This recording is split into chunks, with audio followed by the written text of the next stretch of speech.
You want to go after rich people? Go after yourselves. Democrats, start with your own perks. Show us you've got some skin in the game instead of blaming everybody else. No substantive progress has been made in the talks between the White House and the House over the last 2 weeks. We're not going to kick the can down the road. We're going to finalize this year. This is no time for delay.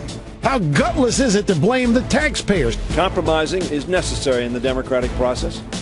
But if we come together, we will meet this challenge, and we will make this session of the Congress not a lame duck Congress, but a flying duck Congress. Listen, this is not a game. Jobs are on the line. The American economy is on the line. We've got to reduce our long-term deficits. That's also important to long-term economic growth. And we have said we need to do that in a balanced way. How gutless is it to blame the people who are still working in this country? The only reason Democrats are insisting on raising rates is because raising rates on the so-called rich is the holy grail of liberalism. Asking for that a political price be paid in order for Congress to do its job to ensure that the United States of America pays its bills and does not default for the first time in its history is deeply irresponsible. How gutless is it to blame them for the problems that exist in this country? Their aim isn't job creation. They're interested in wealth destruction. Right now, all eyes are on the White House. The country doesn't need a victory lap. It needs leadership. President Obama has said that he has pen in hand and he's prepared to sign the middle income tax cut. I think it's important that Congress act now.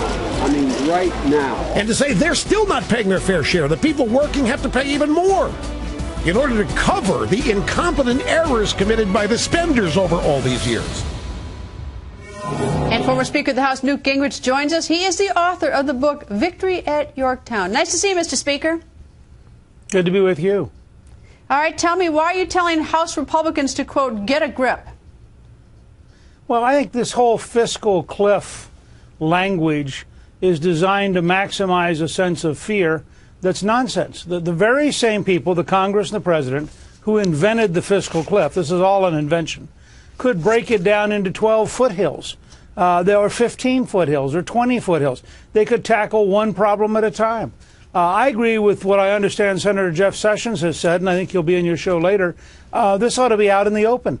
We're rushing towards a secret deal made in secret meetings where nobody will know what's going on, and then people will be told, boy, if you don't vote for this, we'll go over the cliff. Well, I think there are a lot worse things than going over a man-made cliff that I think is entirely artificial.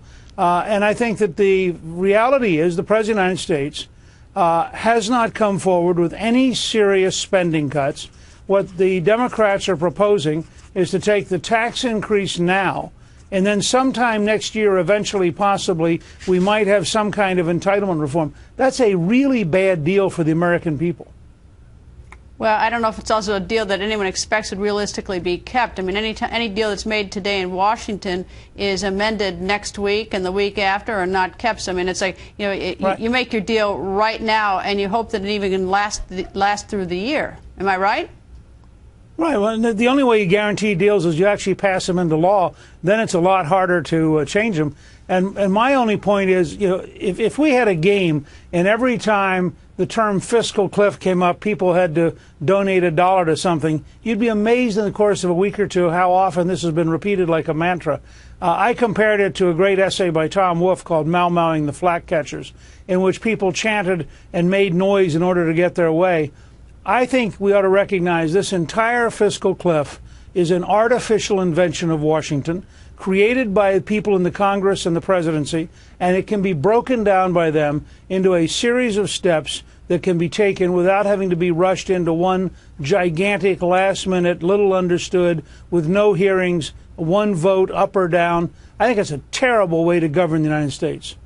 Well, we're now there. The sequestration deadline is coming up the 1st of January. What people are saying on Capitol Hill, and the president is saying, and some economists are saying, it may all just be scary stuff, but that if we go over this fiscal cliff, that all sorts of things will happen, that there'll be another recession, or we'll go deeper into our existing one if we have an existing one. There'll be job loss. The markets will crater. I mean, that all these horrible things are going to happen should we go over that fiscal cliff, even though it is created by the fact that the president and the House and the Senate failed to do their work a year and a half ago and pushed us up against this deadline. Right. Your thought?